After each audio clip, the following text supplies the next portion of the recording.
So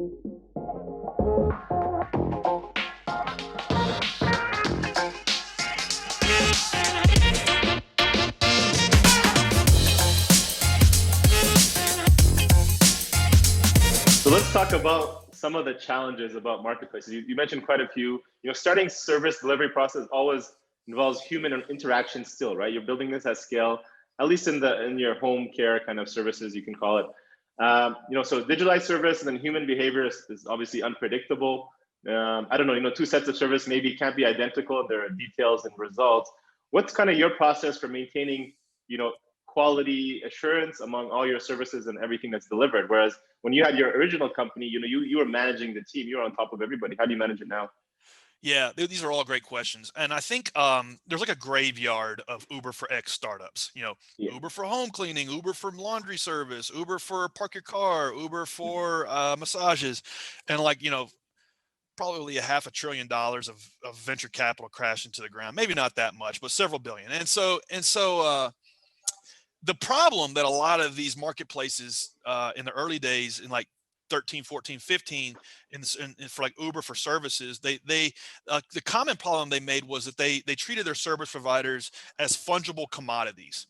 They looked at what Uber did and said, okay, yeah, that'll work for home cleaning. Well, it actually won't, because while you might not care who picks you up and takes you to the airport, you do care about who's coming into your home and cleaning your home, Absolutely. and you Yeah. want that to be the same person every week. And so that was a common mistake that most every one of these Uber for X companies made, and we kind of almost made that mistake too. And then we realized, okay, we have to power that relationship between the homeowner and their service provider. And how do we how do we architect the product to make that smoother and balance the wants and desires on both sides of the transaction? And so that was just something that, quite frankly, this took trial and error. You try to roll out one set of features, and it pisses off one side of the transaction, and then you kind of move back to the other side, and it pisses off the other side. What we came to learn is that if service providers don't love it, I mean, if they don't love it, like if they don't want to open it up every day and make money on it, then you don't have a product.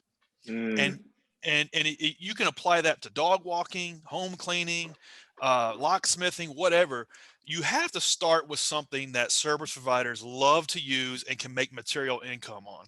Because if you don't have that, then homeowners or consumers can't hire them off the shelf. And so that's how we started off. And it might be my background in the industries. I have the scars on my hands on how difficult it is to make a living in the grass cutting business.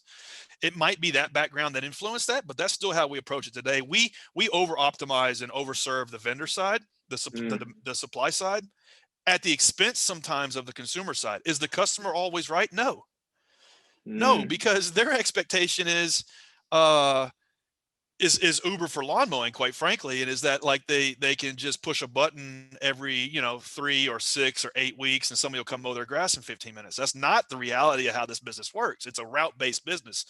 And so really kind of figuring that out and building a product that works for both sides of the transaction was something that took us years. And I think that applies to most any multi-sided marketplace, particularly in the services industry.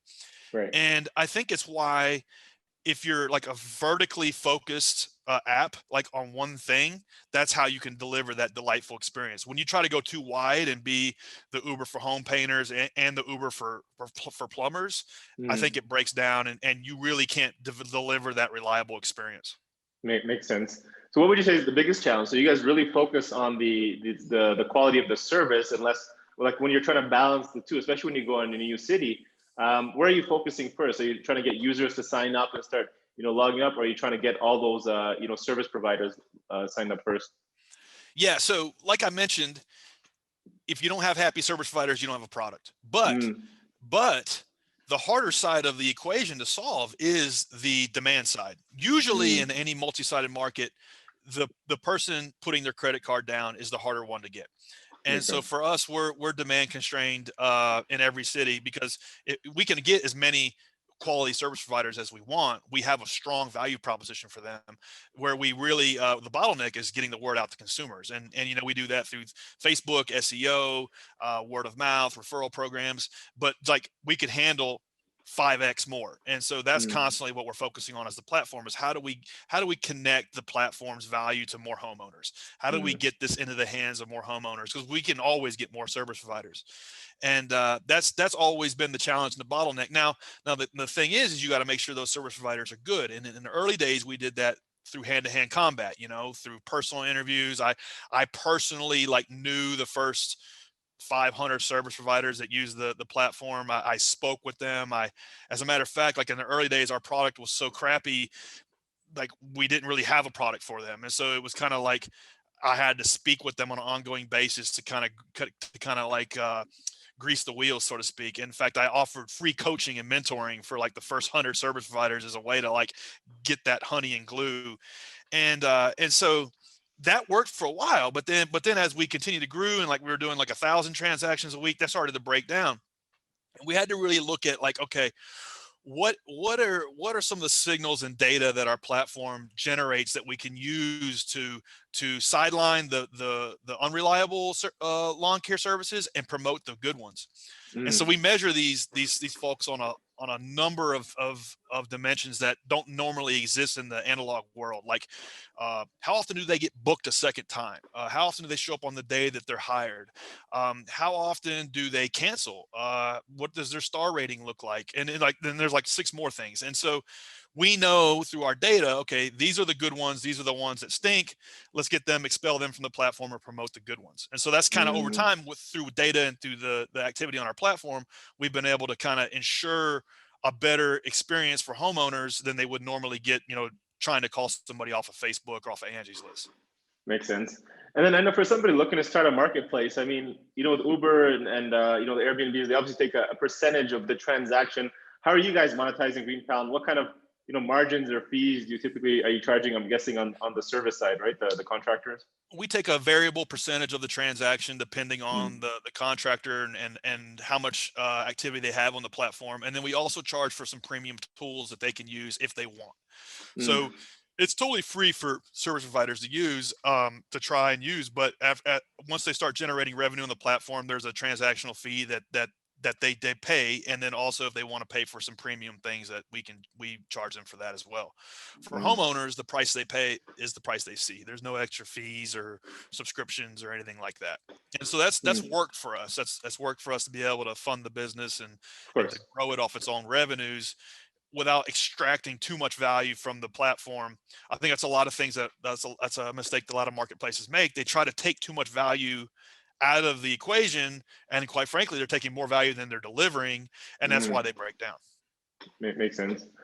So another big challenge in the marketplace model is, same lack of ownership where, a customer may skip over GreenPal after that first job of assignment is completed, right? You can say that with this happens with Upwork, this happens with Airbnb. Do you have a strategy for customers or even partner retention to make sure, okay, they try this vendor, they love him, and then the next time they're just going to call him directly. How do you overcome that? Yeah. So every marketplace deals with this to some extent. And as the founder, CEO, manager, whatever of the marketplace, you can look at this as something that's happening to you. Like you can have like a victim mentality, like, oh, why are they doing that to us? Or you can look at it like it's happening for you.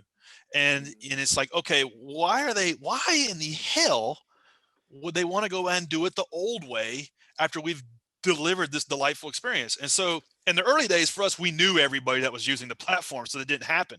And then once we started doing thousands of transactions, we started noticing it was happening.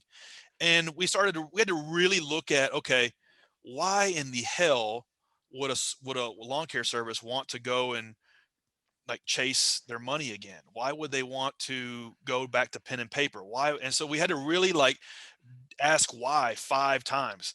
And as it turned out, a lot of times it was we just didn't have a meaningful impact on their business enough to stick in the platform. So it was really kind of a density of clientele and a density in their route that really mattered, that really caused them to have switching costs to take people off the platform. And so it's never been a huge problem for us, but the way we've approached it is we just have to drive these service providers more clients in a denser geo to make it to where, okay, they now have 100 customers on the GreenPal platform. And so Mm, why would they want to, now they're running their whole business out of the app. So now why would I want to mm, go back to saying, hey, just mail me a check now or Venmo me now? And here's the other thing. The lawn guy is the last guy to get paid. And so now you have to go back to, oh, Mrs. Smith is 60 days behind, 90 days behind. Do I cut her service off? Like, this happens more than you would ever imagine, like more than half of the time. And right. so on our platform, the vendor gets done and they get paid in like 24 hours and they don't have AR. And so that's, it's like adding 10 times the value that we extract out of the platform is how we handle is how we combat disintermediation.